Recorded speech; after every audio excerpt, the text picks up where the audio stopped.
And welcome in to Dolan'S Dugout with your host, Steve Dolan.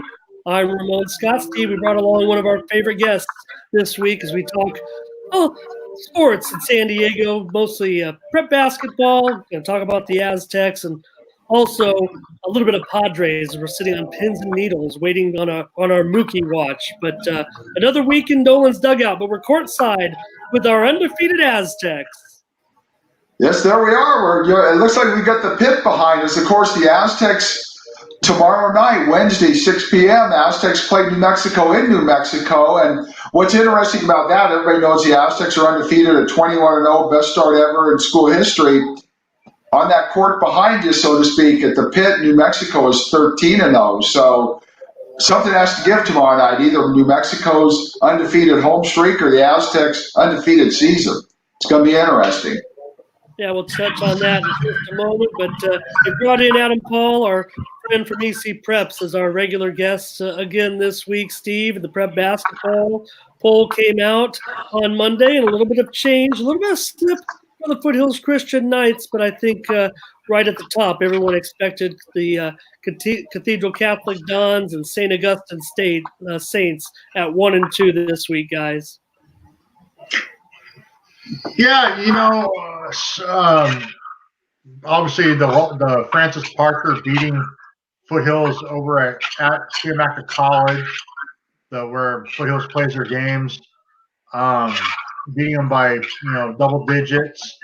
Francis Parker, they're I wouldn't say a sleeper team, but they're playing really well right now.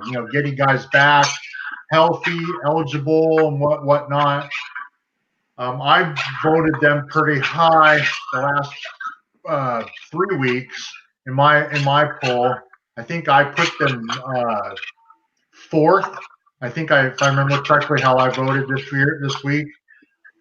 Foothills I dropped kind of down below, down to like fifth or sixth if I remember. This year. If you've noticed, I think it's going to be another open year this year in the playoffs. Yeah. Oh, Adam, absolutely. I absolutely agree with you. When you look at the, let's say the top 5 in the poll right now, look at them, every one of them. I mean, Cathedral being number 1, St. Augustine being number 2. They've both been there all year. Torrey Pines has gone up from 4 to 3. They've been up there all year. Foothills dropping from 1 to 4. And like you say, right now, Francis Parker's kind of a hot team. They've, a couple weeks ago, they weren't even ranked. They went up to number 9, then, of course, beating Foothills. They're at number 5 now. I think those 5 are right now, I agree they're the top 5, and then Modern Day's right there. I'll tell you one thing, though, that I keep disagreeing with in the poll. Right now, in the county poll, Poway's 7th and Christian's 8th. And here's what bothers me about that. They both have virtually the same record. They met head-to-head, and Christian beat him out Poway.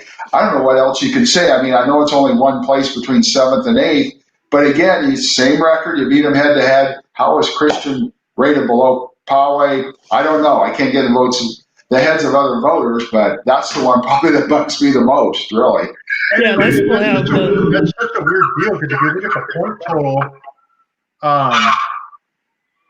it's Poway has 60 points and Christian has 39. So it's kind of a discrepancy there, like you said, despite Christian beating Poway at Poway. I mean, I want to say I voted Christian over Poway, if I recall. Yeah. I have to go back and look, based on head to head and whatnot. But yeah,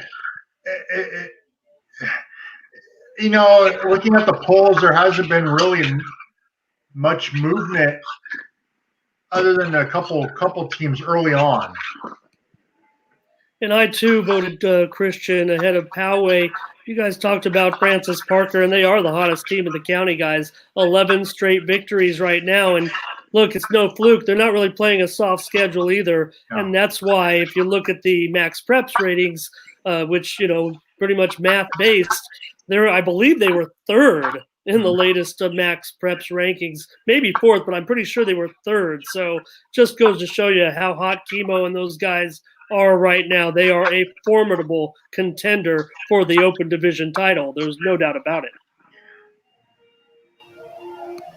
Oh yeah, no. With that win over Foothills, they basically control their own destiny, as if you want to call it that. In that league, they're in the driver's seat for that league title. Yeah, and the rest of the polls Steve mentioned, Parker was 5th, Modern Day Catholic 6th, Poway 7th, Christian 8th, Santa Fe Christian 9th, Carlsbad 10th, and Helix was leading the others receiving votes. I guess they're kind of 11th in the poll. They're red hot right now as well. They rolled to victory tonight against Steel Canyon. There were some other interesting finals in the Grossmont Conference tonight, including El Cajon Valley knocking off El Capitan tonight, Adam. That's a big win for the Bravos on the boys' side, because El Cap, is figured to be a semi-favorite league this year. They're not doing so well, unfortunately. I saw West Hills beat Valhalla pretty good by double digits, I know, as well. I saw that score. Yeah, nice win for West Hills. That kind of keeps them in contention. Right now it's coming down to Helix, Grossmont, and West Hills. Of course, Helix, as I mentioned, they're red hot as well. It's kind of surprising they have only received 3 votes this week. We know one of them was from Steve, probably another one from Adam. Oh, yeah. Maybe another one was from Ramon. I'm not sure. We might be the only guys. But anyways, Helix in the driver's seat right now, but Grossmont got a road win tonight at Mount Miguel, 69-41 to remain in contention. And West Hills, that was kind of a big victory. Valhalla had actually played pretty well coming into the league season and kind of turned their season around a little bit. They weren't going to repeat last year's incredible season that they had, but they were probably disappointed by their start a little bit. But now they got it kind of together in league and won some league games, and that was kind of a key test for West Hills to go on the road and beat Valhalla tonight to remain in contention in the Grossmont Hills League, guys. Yeah, Helix, I think, they got all their football players back. They're healthy. They're playing really good ball right now. If they keep doing what they're doing, they'll crack the top 10, I think, by season's end. One that I was really surprised that didn't get higher was San Ysidro. Just because they went on the road and beat a very good Rancho Verde squad, who, that's a tough place to play. It's a very, very good team. And they beat them 67-57. Again, like I said, on the road. Now, granted, the other night I saw they beat Castle Park like 106 to, I think it was like 50-something or 40-something, I can't remember. But even that game, watching the highlights, Mikey Williams wasn't the leading scorer for San Ysidro. So it's not, every night everybody's expecting the Mikey Williams show. Yeah, he scores, but it's not just him that's leading the way for San Ysidro. Yeah, and Adam, I think one thing about with San Ysidro too is, they were up as high as like 5, 6, 7. I think the problem, because they had a bad week or two and you fall out of the polls and you only climb so much. I mean, like we were talking about earlier with Francis Parker, how they made that little ascension each week, even though they may be the hottest team in the county right now. I mean, look at San Diego State's basketball team. They weren't even ranked until a last-second shot beat a terrible San Jose State team, and all of a sudden they get in at number 24, 25. And look how they kept climbing. It's just kind of funny how polls are about how no matter how good you are or whatever, once you get out, you have to climb slowly or get like the Aztecs at number 4. I mean, but how long did it take them to get there? Because And a big part of it too is what other people do, because like with San Diego State, they went from 7-4 a couple weeks ago because 3 teams in front of them lost twice. So again, when it comes to polls, sometimes not so much just how you're doing, but how everybody else is doing. That seems to determine as much as anything. But I'm with you. I mean, in the end, I think San Ysidro will definitely bounce back. They're definitely going to be right there. But again, they fell out. It's just hard. They're going to have to start catching teams and hoping that some of these teams in front of them lose, at least as far as our polls concerned. Again, in a couple of weeks when the playoffs start, it'll all sort itself out anyway. Oh, yeah. I mean, they're number one in Division 3. They're the favorites, I think, from what I saw for Division 3. I mean, there's a couple of other contenders possibly for Division 3. But I think they are, the way that they play, they're going to be overall the number one team favorite for Division 3. Yeah, and you mentioned the championship contenders, Adam, and if Helix does climb up into that open division, they have a chance still to get in there. They're right there on the cusp. If you look at the computer rankings, if they end up short of the open division, they're going to be a top contender in Division 1 for a championship. And I will mention that really, realistically, and I'm talking about the top contenders for division championships in San Diego County, besides the Helix Highlanders, the Grossmont Conference may only have one other true championship contender, and that's the current leader of the Grossmont Valley League, the team that is in full command right now, the Granite Hills Eagles. What a season they are having. They really turned around their season just over the last couple of weeks, really just entering league play. They're on a roll right now, and they're undefeated in league, and they are also a very hot contender, not only for that league championship where they're in the driver's seat, but also possibly for a section title. Well, I'll tell you what, I saw that game. Well, I was at the game announcing, doing the PA announcing for their game against Santana, and I, watching them warm up and stuff, and of course, what the score ended up being a 21-point game. I honestly didn't think it was going to be. I didn't think they were 21 points better than the Sultans. But you know what? They played really phenomenal transition basketball. They got the rebound, moved it up, and shot the lights out. I mean, their scores, and I hope I pronounced the kid's name, the gentleman's name right, last name right. Yakow, Yeah, John Yaku, yeah. Yaku, yeah, phenomenal. Him and I'm sorry, I don't remember the other kid's name. Spear, possibly. Dion Spear, yes. But there was another kid that they had that played really well as well. John Verzich and McKay Roberts, two of the big impact players for that team. Yeah. Like I said, they played transition. I mean, it was a 9-point game, I want to say, at halftime, and then they really kind of broke it open in that third quarter against the Sultans. And Santana never got within under double digits the rest of the way.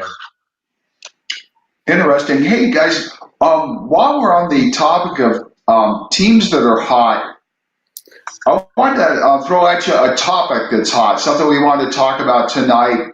As y'all know, this morning, the San Diego Padres, the equipment manager, Spencer Dolan, they pulled the trucks out. They should be in Piro, Arizona by now with all the Padres equipment. And my question is, in that equipment, is there going to be a uniform for Mookie Betts? I have some strong opinions, but I want to get your opinions first on the Padres. Should they indeed be going after Mookie Betts at this time, knowing that they'd only have him for 1 year? I want to hear what Adam has to say. I think they should. That's just my opinion.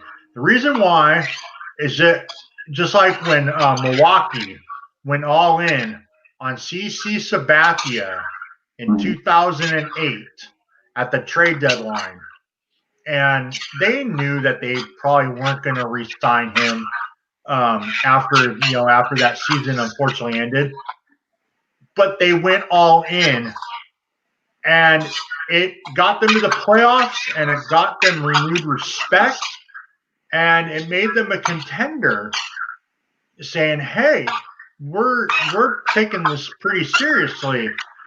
Yeah, like I said, they lost in the first round of the playoffs or whatever it was that year. But the fact that they went all in and didn't dilly-dally with trading prospects or whatever they gave up for CC Sabathia at the time really set the table and the tone forward for that organization. Steve? Yeah, interesting because Adam, you make a very good point. Mentioned the pitcher CC Sabathia. 10 years before him in 1998, I remember a team, the San Diego Padres. Remember they went out and got Kevin Brown as a hired gun for 1 year, and Kevin Brown basically, not single-handedly, but without him, they certainly would not have gotten to the World Series. And you got to remember, that was also the year that they voted on Petco Park. So without Kevin Brown, without the World Series, we may still be without Petco Park. And here's my thing on Mookie Betts, too. I think, even if you just get him for 1 year, it shows that you're serious about winning because what's ironic about Mookie Betts, usually when you get a guy like that, there's a reason, and the reason is how good he is. And, of course, that's part of the reason, but a big part of the reason is at basically all costs, the Padres want to get rid of Will Myers. He's just, they owe him $61 million over the next 3 years, and he hasn't done anything. Last year, he was just as bad as could be. And I think the big deal right now that's holding up that trade, a couple things. First of all, is how much of the $61 million would the Red Sox pay to take Myers, while the Padres assume Betts is $27 million for this year, and also the Red Sox are asking for a couple of players. It sounds like the Red Sox would ask for a pitcher, either Joey Lucchesi or Cal Quantrill, and they'd also ask for an outfielder, either Manuel Margot, who was there before, or Josh Naylor. And I'm saying if you sign Mookie Betts, even though you're only going to have 1 year and you're not going to sign him as a free agent, you can't afford him, what you're saying to people is, for quite a while we've been saying 2020 is a year that we're going to start contending. And by gosh, by getting Mookie Betts, that says this is the year the Padres start contending. I just think it would be worth it because let's look at that. Okay, they just don't get Mookie Betts at all, and they're stuck with Will Myers for 3 more years. That's an oh my gosh. I mean, I just think, I just think Mookie Betts, he has the second best wins above replacement in baseball the last few years. Of course, only behind Mike Trout. So is it worth taking the chance? Absolutely. Well, your call. Yeah, no doubt about it. I think that's what we want to do.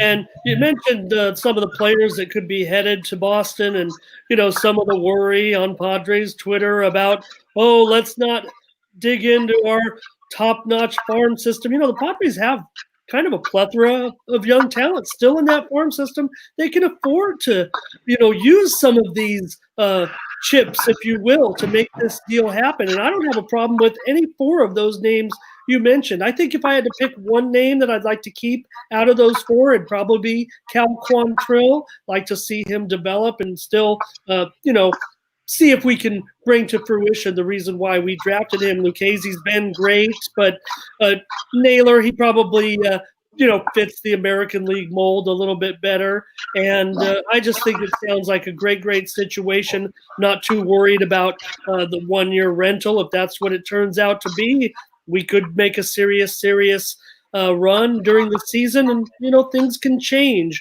Look, the pressure's on, you guys. Everyone thinks that the pressure's on. Preller and hiring a new manager and all that this is the year. And, people kind of say 2020, that was the target year. Did they really say that, or was it 2021? And now it just seems like, we've gotten there maybe a little bit ahead of schedule, and maybe we can do something right away. Still have concerns about the pitching, but with an offense like that involved, with Manny, with Pam, with Tatis, and with Mookie, that could really, make up for some deficiencies in the pitching department. Well, I'll tell you what, it is 2020. That's what's been said in every article, every local radio talk show, and beyond, and even on the national shows like ESPN and Fox Sports and whatnot. Going back to 1998, not many people talk about this move that they didn't make, which was, in my opinion, a bonehead one not to. But remember, that was also the year that Randy Johnson of the Mariners, they ended up trading him to the Houston Astros. Well, the Houston Astros were not the first team to be approached for Randy Johnson. Peter Gammons, if I remember this correctly, reported that the Mariners were in serious talks with the San Diego Padres for multiple players. Well, the Padres came back and said, including at the time one Ruben Rivera. But the Padres came back and said, no, we're not going to do multiple players. Yeah. Well, this was a last minute deal that was put forth by the Mariners, straight up. Randy Johnson for Ruben Rivera, and the Padres said no. Yeah, which is interesting because during the playoffs, Randy Johnson did not do very well against the Padres. And when the Padres beat Houston in the first round, it wasn't so much Kevin Brown as it was Sterling Hitchcock, who pitched so well. And Adam, one thing I want to do, I want to go back while I was thinking about to this year's team. Let's say the Padres get Mookie Betts. Okay, so how about this for the top 5 in your lineup? Fernando Tatis, Tommy Pham, Manny Machado, Mookie Betts, Eric Hosmer. Oh, yeah. That's about as good a top 5 as you're going to see anywhere in baseball. I understand, then maybe if you keep Austin Hedges as your catcher because he's got about 180, 190, but you won't need him to hit so much because that's been the problem in the past is they didn't have, when nobody else is hitting, you got to hope Hedges hits over those averages. But if you have those guys in the top 5 and Hedges is batting 8th and then, I don't know, maybe Profar's batting 6th, then however it goes from there, I just think with those guys, it's the top 5 of the lineup. Wow. I mean, I don't know too many guys who want to pitch against that lineup. No, and you're talking about a possible potential deal. One of the ones that I had heard early on was, the Red Sox wanted to include David Price in that deal. Yeah. I think that's actually not a bad deal. Get them to throw in Price, and the Padres should say, okay, we'll do that deal, but you got to pay a lot of money for Will Myers' contract if you want us to do that. Yeah, because I think Price is making like $31 million and Betts $27 million. See, why do the Red Sox don't want to get rid of Mookie Betts because he's no good? Like I say, he's been the second best player in baseball, arguably the last few years. They went way over the luxury cap. Think about it. In 2018, they won the World Series. Maybe they cheated, whatever. But 2019, by the end of the year, they fired their general manager. Why? Because they had so much big money on the payroll with Betts, with David Price, with Chris Sale, etc. That they're trying to get under the luxury tax. And you know what? If David Price were to come here and the Padres took on the salaries of Betts and Price, then I'd say, the Red Sox have to take on all of Myers' salary. But I'm not so sure at this point that David Price would be included in that deal. But again, no matter what it takes, I would say, you never know. Go ahead and get Mookie Betts this year. Because one thing I know, like, for instance, when a team comes real close and they don't win, everybody says, well, we'll get him next year. There are no guarantees. You just got to go for this year and let next year worry about next year when it comes. I mean, you can't be worried about that. I mean, again, this is 2020. On your checkbook, don't just put, 128-20, put 128-2020 so you don't have any issues. But 2020 being that year, think about it, even like I remember years ago, the San Diego, the Board of Supervisors and all, they had planned 2020. Everything for years has been 2020. Hey, 2020 is here, and I'm not saying the Padres are going to win the World Series, but I'm saying at least make a run for getting the playoffs, because once you get in the playoffs, who knows? I mean, the Washington Nationals were a wild card last year. They were down 3-1 in the 8th inning in a one-game playoff against Milwaukee, and here comes Josh Hader, and he's going to close the door, but he didn't. And Washington went from being 2 innings away from being out in the first round to winning the World Series. So again, you just want to get in and then let the dice roll itself. And the Padres have had the number 1 farm system for however many years now, supposedly. I mean, you got to give up some of those prospects. Can't just sit down in the minors forever. You got to do something with them. That's only the number one farm system only goes so far for so long. Yeah, I mean, it's crazy. It's just crazy. And I think Preller also is looking to make amends for the disaster that has been the acquisition of Will Myers. If anything, has scarred his tenure here. And look, I mean, there's a lot of detractors still of Preller, but things have kind of built their way up to this point. I mean, it's amazing that we're talking about this situation. The only thing that could be more demoralizing, guys, is if Betts ends up north in LA. Oh, yeah, that, from all I'm hearing, I mean, those are right now are the two teams, but you never know. There may be a team out there we haven't heard about. I know last year at this time, you hadn't even heard about the Padres and Manny Machado. Then all of a sudden, here he came. That being said, it sounds like Padres, Dodgers. So, he may stay in Boston, but the issue is with the Red Sox, the longer he stays in Boston this year, the less his value is in a trade. It's kind of like Baltimore with Manny Machado 2 years ago. They held on to him until the All-Star break. So you traded with the Dodgers for 2 months plus the playoffs, and you got a whole lot less for him than you would have if you had traded into the Dodgers at the beginning of the season. Because, again, when a guy's in that walk year, that free agent year, the longer he stays with you, the less you get for him. So if you're the Red Sox, if you are going to deal Mookie Betts, now is better than later. Well, you know what's crazy? It's not so much the acquisition of Will Myers. It's the fact that he really only had one really great season, 2016, and then he had a good second half of a season. Well, people are like, "Oh, we should give him an extension," and he basically earned his extension on that one half of a season. I mean, that reminds me. It reminds me of Hundley, that played for us, that ended up with the Yankees. What's his first name, Steve? Do you know? Hundley. Was it Chris Hundley? No. Are you talking Nick Hundley, the catcher? Yeah, Nick Hundley? Yes. Yeah.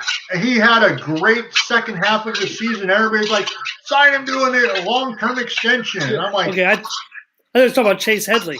Or Headley. I'm sorry, Headley. Chase Headley, I'm sorry. Yeah, he had a great second half of 2012, and then look what happened. And everybody's like, sign him to an extension. I'm like, why? He only did it a second half of a season when the Padres suck. Same thing with Will Myers.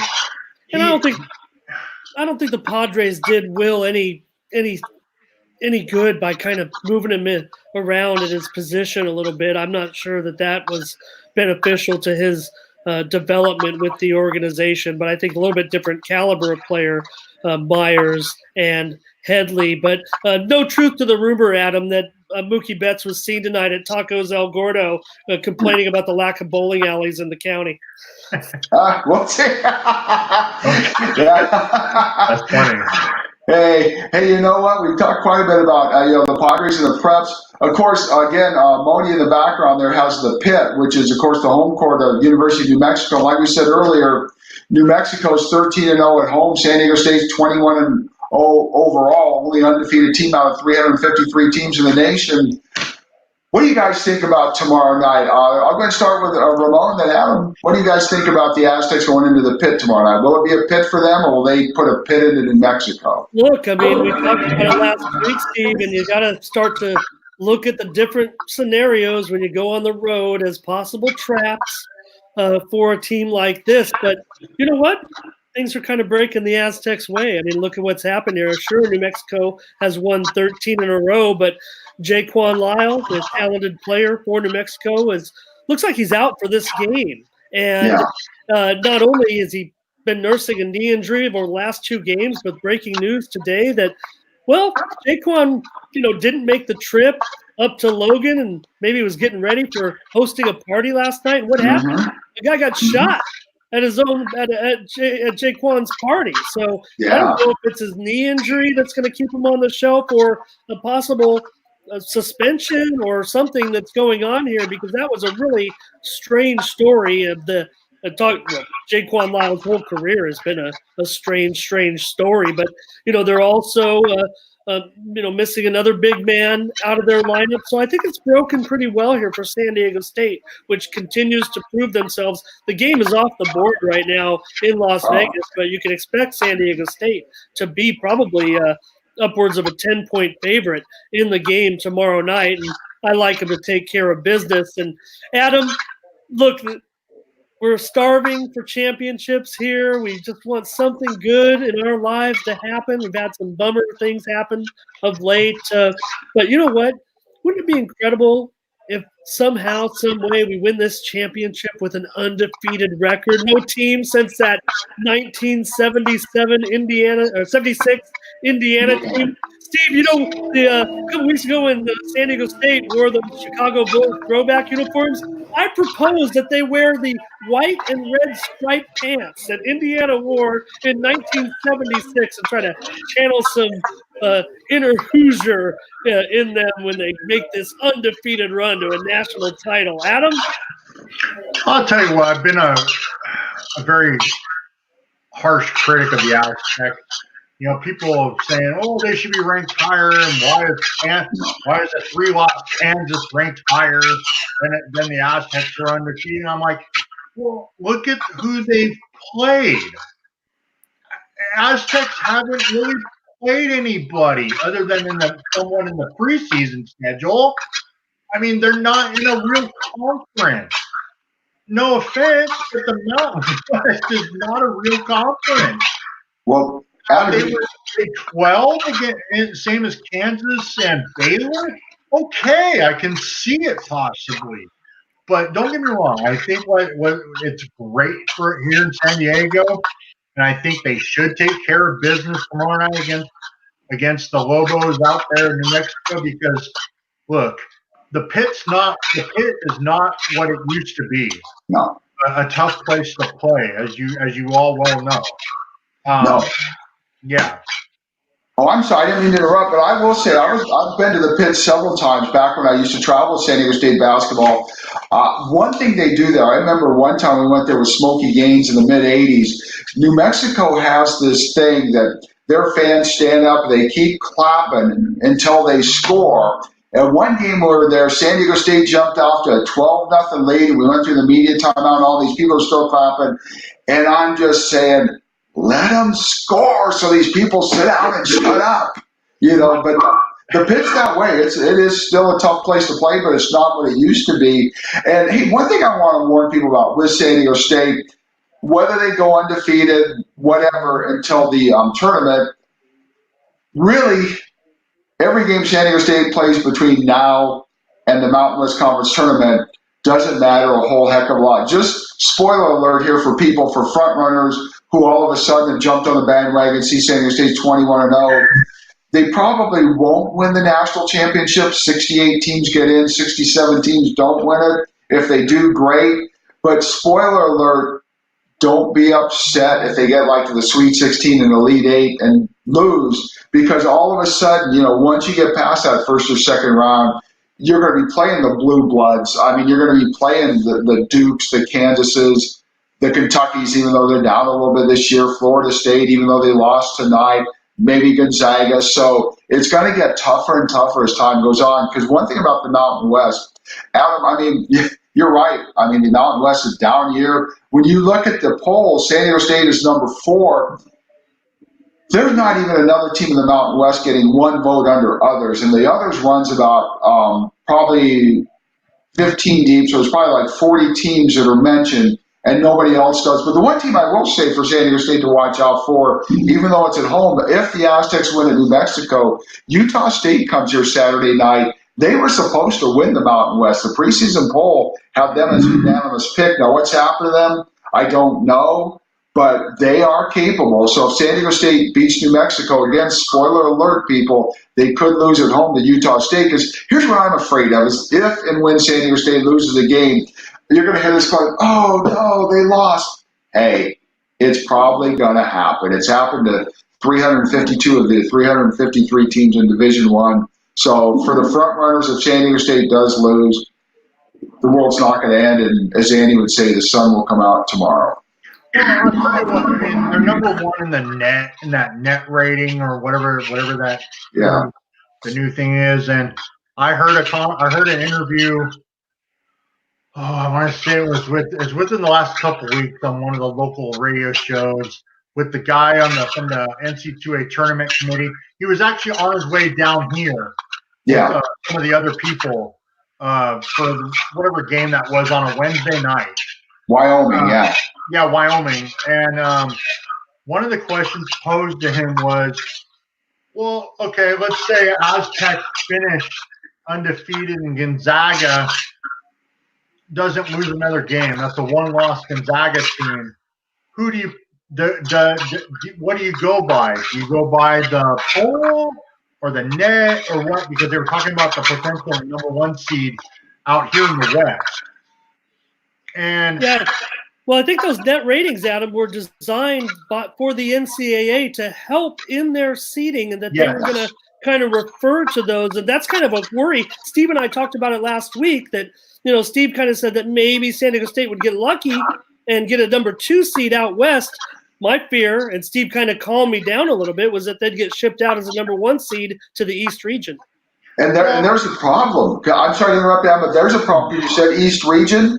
Joe Lunardi, ESPN's bracketologist, who's usually pretty much right on. Right now, he has the Aztecs as the number 1 seed in the East. And I'm sure people are saying, oh, that's not fair, having to travel east. Think back to the Kawhi Leonard team. They lost in the Sweet 16 to Connecticut, a team from the East, lost to them in Anaheim. Hey, and again, just so people know, that happens all the time. If San Diego State gets shipped east and people are going to have to go back east for the Sweet 16 if San Diego State gets there, I don't like that either. But again, in the past, very often, the Connecticut's and all that, like I say, I mean, Connecticut was playing San Diego State. San Diego State was, 2 hours up the road in Anaheim, and Connecticut had to travel across country. But that's just the way it goes, because I think right now Gonzaga will be number 1 in the West. And if San Diego State's going to be a number 1, sorry, people, but they're probably going to be in the Midwest or the East. Honestly, I don't have a problem with that. If they are shipped out, either the Midwest or the East, just because they will be the number 1 seed. Also, there is no dominant team this year. Duke doesn't have. It's not like last year where Duke had Zion Williams and the other guy, Cam Reddish. It's there is no Kentucky with a Davis and whatnot. There is no dominant team. Luck plays a lot in a championship year. If you don't have, thinking back in the last 10, 15 years of both NCAA college basketball and also football, I kind of went back and was watching highlights and thinking back. There's not one year where I can recall where something weird didn't happen to the team for them, and which sprung them to the championship. Whether it be Alabama football, what's his name, the guy they called the Mountain, blocking the field goal to stay undefeated. To a couple years ago, when Villanova beat Carolina in overtime in the championship game for basketball. It's going to take luck. I mean, heck, if you go back, 25 years now to UCLA, the last time they won a national championship, they were losing to Missouri. And Tyus Edney had to dribble, coast to coast. All the way. Well, look, that Aztec team you mentioned, Connecticut. I mean, that team went on to win the national title, and Kemba Walker, that might have been their turning point. The way he got hot against the Aztecs and started burying those 3-pointers to knock us out. So, when the San Diego State Adam talked about not playing anybody, Steve, but best team they went up against maybe has the leading candidate for Player of the Year, and that's Luka Garza, the big man from Iowa. San Diego State won that game in Las Vegas by 10 points, and Garza only had 9 points that night. Yeah, I think the San Diego State's best 2 games of the year back-to-back were beating Creighton and Iowa and to win the Las Vegas tournament. Yes. One thing, going back to when Adam was talking about luck, Brian Dutcher, the Aztecs coach, said something on radio a week or 2 ago that made sense. Virginia won it last year. They had to win 6 games, and 3 of those 6 went right down to the buzzer. So that's the way it is in the tournament. Luck has a lot to do with it. And, hey, guys, wanted to change the subject again because I know we've been going for quite a while. Well, I'm going to stay in New Mexico. Moni, you've got that pit behind you. Yeah. As we all know, Rocky Long, the Aztecs' former head football coach, is now the defensive coordinator in New Mexico. I'm going to try to go through this real slowly. Brady Hoke brought Rocky Long out from New Mexico as New Mexico's head coach to be San Diego State's defensive coordinator. 2 years later, Hoke leaves for Michigan. Rocky Long's the Aztecs' head coach. 7, 8 years later, Rocky Long brings Brady Hoke back as his defensive line coach, and now Brady, of course, the Aztecs' head coach. But to carry it a step further, since we're talking about New Mexico, Danny Gonzalez was San Diego State's defensive coordinator. Then for the last 2 years, he went and became the defensive coordinator under Herb Edwards at Arizona State. Well, Danny Gonzalez is now the head coach of New Mexico, and he hired Rocky Long to be his defensive coordinator. I know that makes your head spin. I mean, Danny Gonzalez is young enough to be Rocky Long's son. But the thing about Rocky Long being in New Mexico, like he said, he's got friends out in San Diego, a lot of them here, but his lifelong friends are in New Mexico. That's where he went to college. That's where he played. That's where he first made his mark as a head coach. So I see that and all, but I'm just curious about New Mexico. They brought Bob Davie in several years ago, who'd been at Notre Dame. He couldn't turn that around. I'm not so sure that Danny Gonzalez with Rocky Long as his defensive coordinator is going to be able to turn that around either, because Albuquerque's not exactly a hotbed for high school kids that go to college and play big time.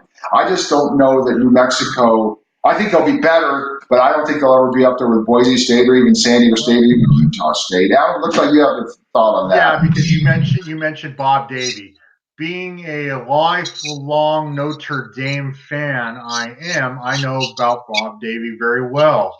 He was Lou Holtz's offensive coordinator in the mid-'90s when Notre Dame was really, really good. You know what? He was not a very good head coach. He had don't get me wrong, he had somewhat success at Notre Dame, but those were Lou Holtz's players. When Bob and then he got fired because he didn't do very well. He goes to New Mexico. I don't remember if he was hired at New Mexico right away after Notre Dame. I know he did broadcasting for a little bit. I do remember that. And then he got hired in Mexico.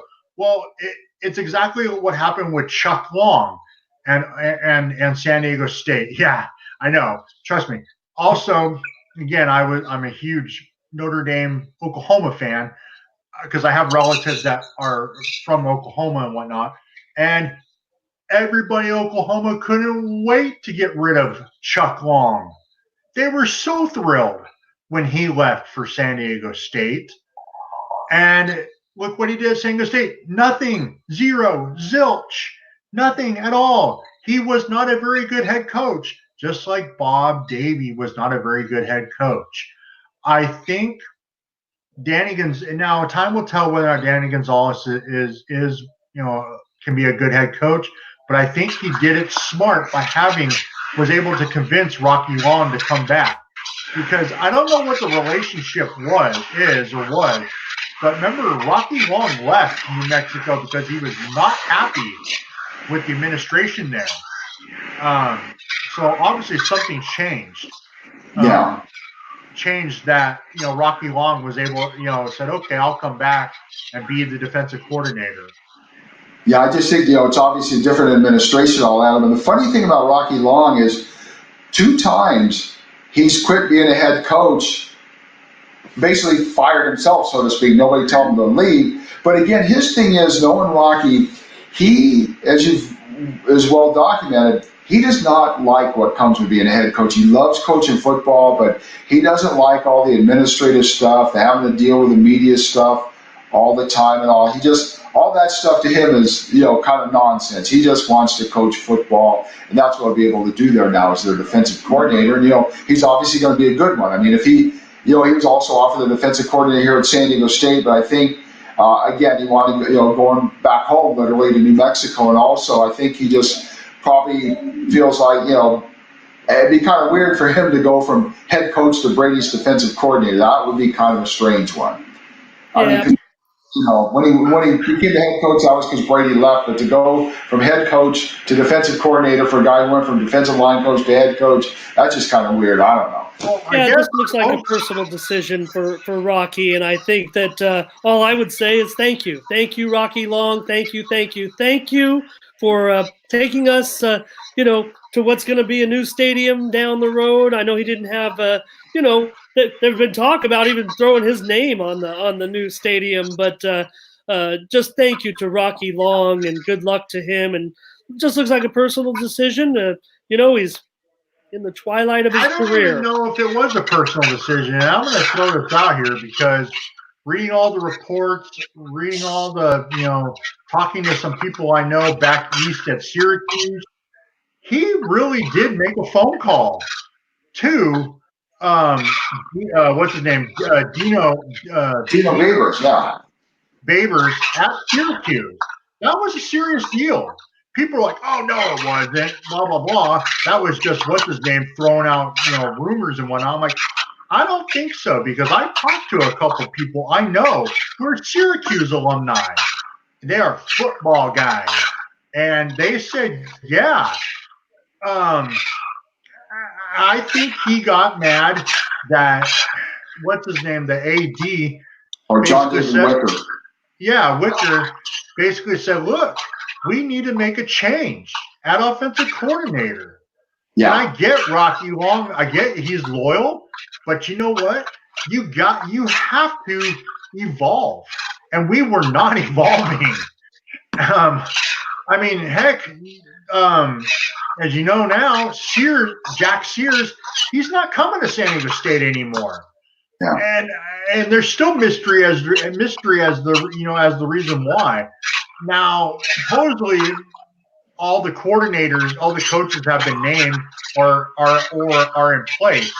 Well, let's hear who they are, because that's crucial. They have not named an offensive coordinator or quarterbacks coach. When you think about it, those are the two guys Jack Sears would have been dealing with most directly. Another thing, obviously, right now, the front runner would be quarterback would be our own Carson Baker out of Helix High School, who did beat BYU in the game that he started. Hey, while we're on the topic of football, I know we've been going for quite a while. Before we close, I know Moni wanted to make a Super Bowl pick. Moni, do you want us all to make Super Bowl picks, or I know you especially want to make one? I honestly have I'll watch just because I want to see the commercials, but I don't really watch NFL football much anymore. So well, I just want to make I have redemption on my mind, because the last time I was on Dolan's Dugout and made a Super Bowl pick, I got it wrong. And so I like the 49ers to win this game. In a lower scoring game, I like it under the betting total. And I just like the running game of the 49ers. I like the defense of the 49ers. Teams that record sacks at the rate the 49ers do have had a very, very strong success rate when it comes to participating in the Super Bowl. I also think they have a definite coaching advantage. Reed's been a great coach for, throughout his career, but, he obviously bumbled up some of those games, and Mahomes kind of, won the game for them with his tremendous ability. And look, I love the fact that Damian Williams is such a great impact player from here in San Diego. But, I like the defense to kind of stop that running game and then force Kansas City to strictly maybe go to the air. And I think that that's where San Francisco will hold an advantage. And I think they can also hold an advantage in controlling the tempo of the game. So I like the 49ers to win the Super Bowl, guys. Well, another San Diego, more San Diego connections. You got Fred Warner, who prepped at Mission Hills on the defensive side for the Niners. I'm gonna throw $10 on him to be the MVP, Adam. You got what's his name? Levine Toiolo. The big tight end for the 49ers from Helix.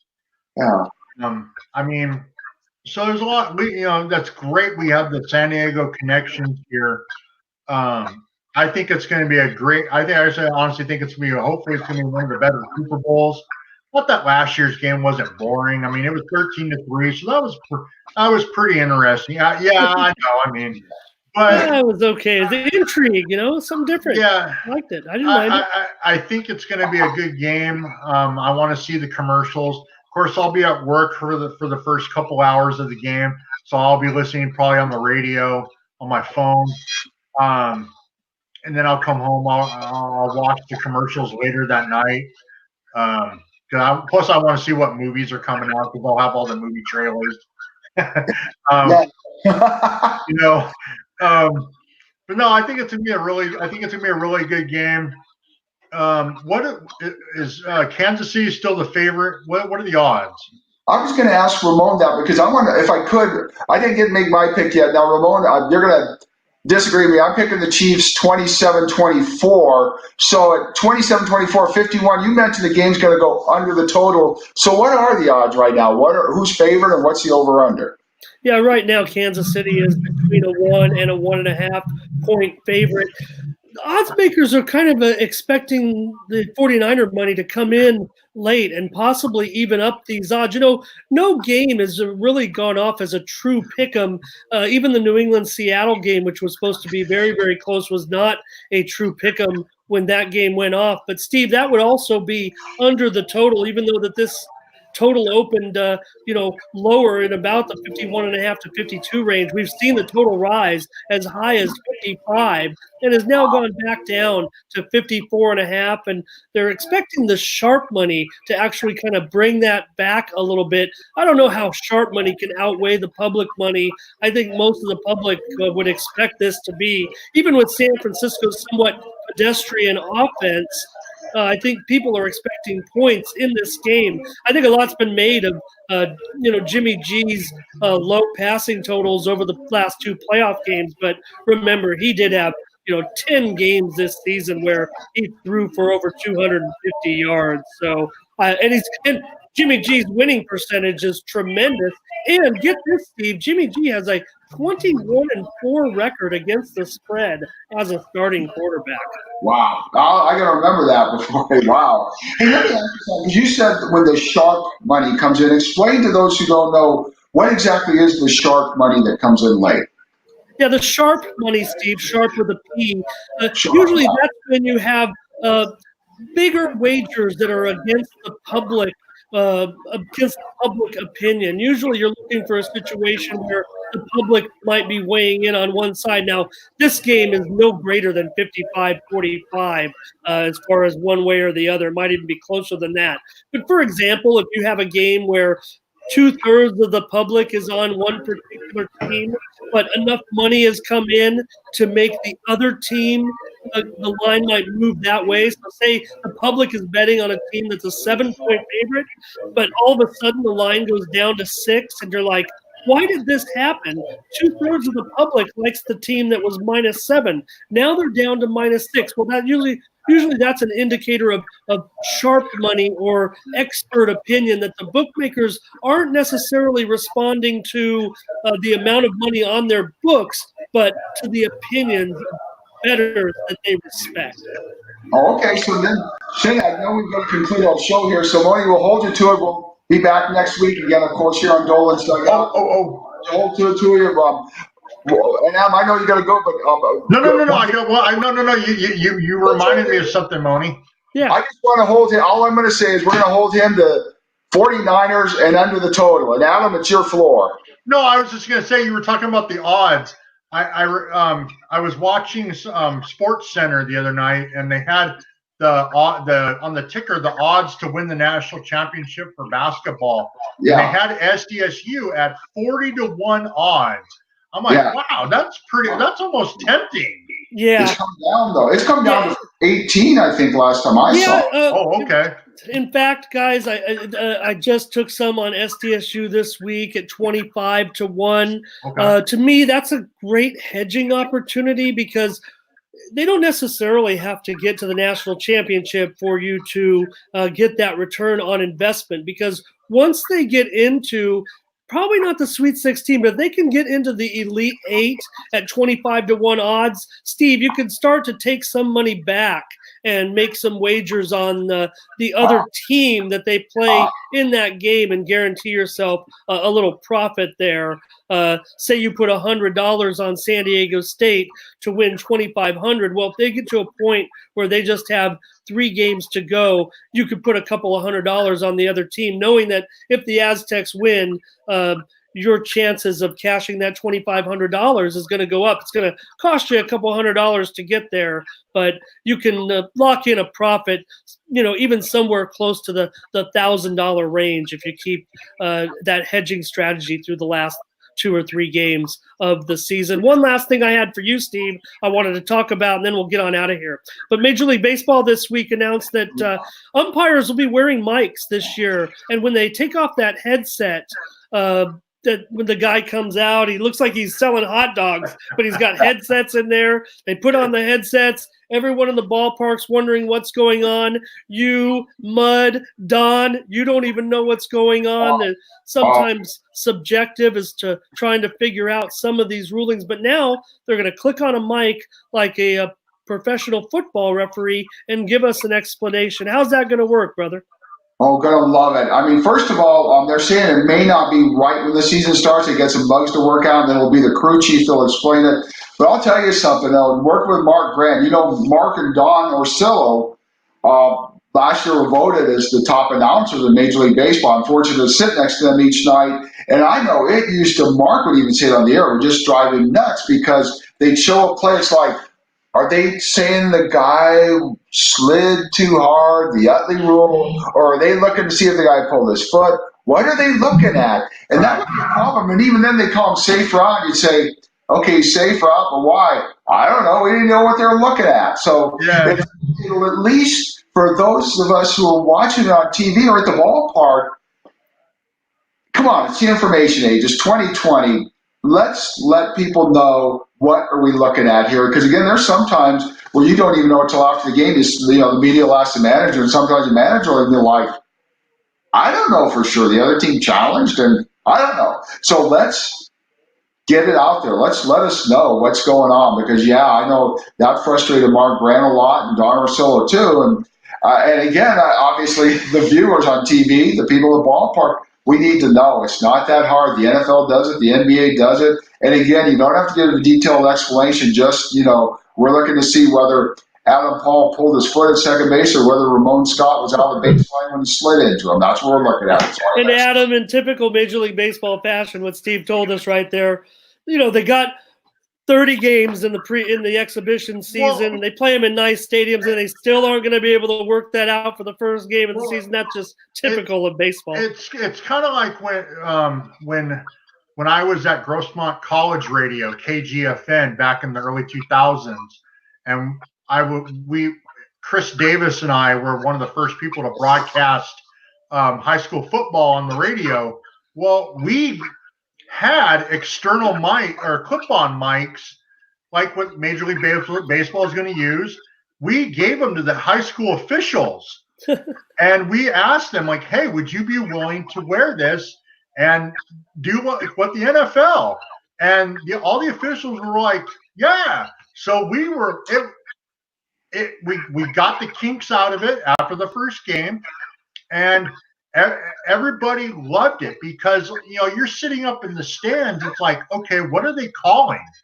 You don't know because some people don't know, they're not like us who know the majority of the hand signals and stuff.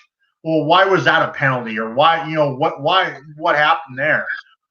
Yeah. I think it's great. Like you said, we're in the information age. The 20th, the 21st century, folks.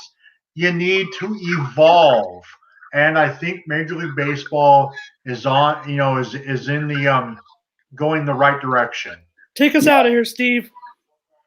All right. Well, anyway, one last thing on what Adam said, then we'll get us out of here. I know, like when I work college basketball games for mainly CBS Sports Network, or sometimes done for Fox or even ESPN, the referees will come over to the TV announcers and say, hey, we're looking to see whether it's a flagrant one, and here's why. So they will explain it, which is great because, again, the public needs to know. Here's one thing the public needs to know, that we're going to be here each week on Dolan'S Dugout. And thank you so much to Adam Paul from East County Preps for joining us tonight. Thank you, as always, for Ramon Scott being so gracious as to hook us all up.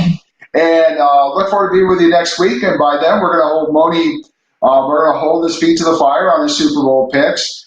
49ers under the total, and I know Moni, he's going to be right. But again, I want to thank everybody so much for listening, and everybody have a good night. Bye, everyone.